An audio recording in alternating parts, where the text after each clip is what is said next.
पद, वेतन, उपलब्धियां, इन सब के साथ हम अपने अस्तित्व को इस कदर जोड़ लेते हैं कि असफलता हमें भीतर तक तोड़ देती है। अर्जुन के मन में युद्ध के समय जो द्वंद्व उत्पन्न हुआ वो आज की व्यक्ति के मानसिक संघर्ष से बहुत अलग नहीं है। हमारा अधिकार केवल कर्म करने में है, उसके फल में नहीं है, और यही निष्काम कर्म का मूल है।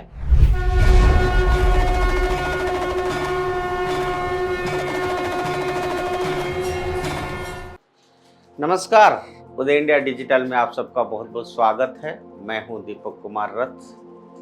आज भारतीयता का शंखनाद में कुछ बात करेंगे निष्काम कर्म को लेकर। आप सबको मालूम है कि आज की दौर में काम केवल जीविका का साधन नहीं रहा, बल्कि वो हमारी पहचान, आत्ममूल्य और भावनात्मक स्थिति का आधार बन गया है। पद, वेतन, उपलब्धियां, इन सब के साथ हम अपने अस्तित्व को इस कदर जोड़ लेते हैं कि असफलता हमें भीतर तक तोड़ देती है और सफलता भी क्षणिक संतोष से आगे नहीं बढ़ पाती। ऐसे समय में भगवत गीता का जो निष्काम कर्म, उसका सिद्धांत एक गहरी फिलोसॉफिकल, दार्शनिक और व्यवहारिक राह दिखाता है। एक ऐसे राह जहां काम तो पूर्ण समर्पण में किया जाना चाहिए, लेकिन उससे अपनी पहचान नहीं जोड़ी जाती। अर्जुन के मन में युद्ध के समय जो द्वंद्व उत्पन्न हुआ वो आज की व्यक्ति के मानसिक संघर्ष से बहुत अलग नहीं है। वह अपनी कर्तव्य और भावनाओं के बीच फंस गया था।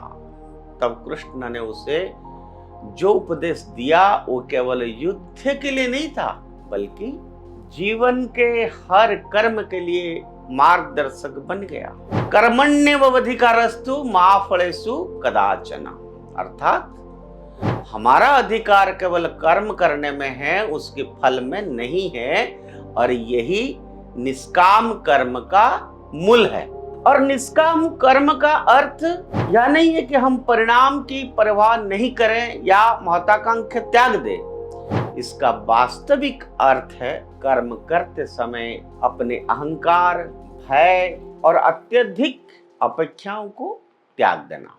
जब हम अपने काम को अपने पहचान बना लेते हैं, तब हर सफलता हमारा अहंकार को बढ़ाती है और हर असफलता हमें भीतर से तोड़ती है। लेकिन यदि हम गीता के इस सिद्धांत को अपनाएं तो हम काम को केवल एक कर्तव्य के रूप में देखेंगे, ना कि अपनी आत्मा का प्रतिबिंब। आधुनिक कॉर्पोरेट संस्कृति में बर्नआउट एक सामान्य समस्या बन चुके हैं। इसका मुख्य कारण यही है कि लोग अपने काम में इतना भावनात्मक निवेश कर लेते हैं कि वे खुद को भूल जाते हैं। निष्काम कर्म स्थिति से बाहर निकालने का एक प्रभावी माइंडफुलनेस अभ्यास बन सकता है। जब हम बिना किसी स्वार्थ या अत्यधिक अपेक्षा के काम करते हैं, तब हमारा ध्यान वर्तमान क्षण पर केंद्रित रहता है। यह एक प्रकार का ध्यान या मेडिटेशन है जिसने हम कर्म में पूर्णतः लीन रहते हैं, लेकिन उससे बंधे नहीं रहते हैं। गीता हमें यह भी सिखाती है कि हमारा असली स्वभाव या स्वधर्म हमारा कार्य से कहीं अधिक गहरा है।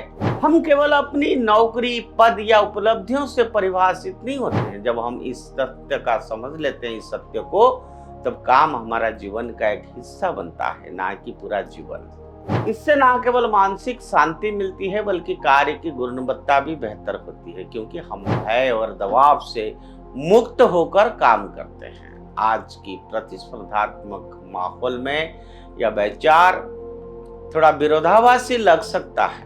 लोग मानते हैं कि सफलता पाने के लिए परिणाम के प्रति अत्यधिक जुनून जरूरी है, लेकिन गीता का दृष्टिकोण इससे अलग है। वो कहती है कि सच्ची उत्कृष्टता तब आती है जब हम कर्म को पूजा की तरह करते हैं, पूरी निष्ठा और समर्पण के साथ, लेकिन बिना किसी आसक्ति के। यह दृष्टिकोण हमें अधिक संतुलित, स्थिर और दीर्घकालिक रूप से सफल बनाता है। अंततः निष्काम कर्म केवल एक दार्शनिक अवधारणा नहीं, बल्कि एक व्यवहारिक जीवन शैली है। यह हमें सिखाता है कि काम को पूरी ईमानदारी से करें, लेकिन अपने आत्मा को उससे मुक्त रखें। जब हम अपने अस्तित्व को काम से अलग कर पाते हैं, तभी हम सच्चे अर्थ में स्वतंत्र हो पाते हैं। और शायद यही आज की तनावपूर्ण कार्य जीवन में सबसे बड़ी आवश्यकता है। काम में पूर्णता, लेकिन मन में विरक्ति। आज ये जो फिलोसॉफिकल या दार्शनिक बात हमने आपके सामने रखा, ये मेरा, आपका और सबके जीवन में आता है। सबको इस गूढ़ तथ्य को एहसास करना पड़ेगा और अपना जीवन में, कर्म में उसको लगाना पड़ेगा। भगवत गीता का ये जो दार्शनिक बात है, निष्काम कर्म। आज के लिए इतना। उदय इंडिया से जुड़े रहिए, उदय इंडिया सब्सक्राइब करिए। जय भारत माता।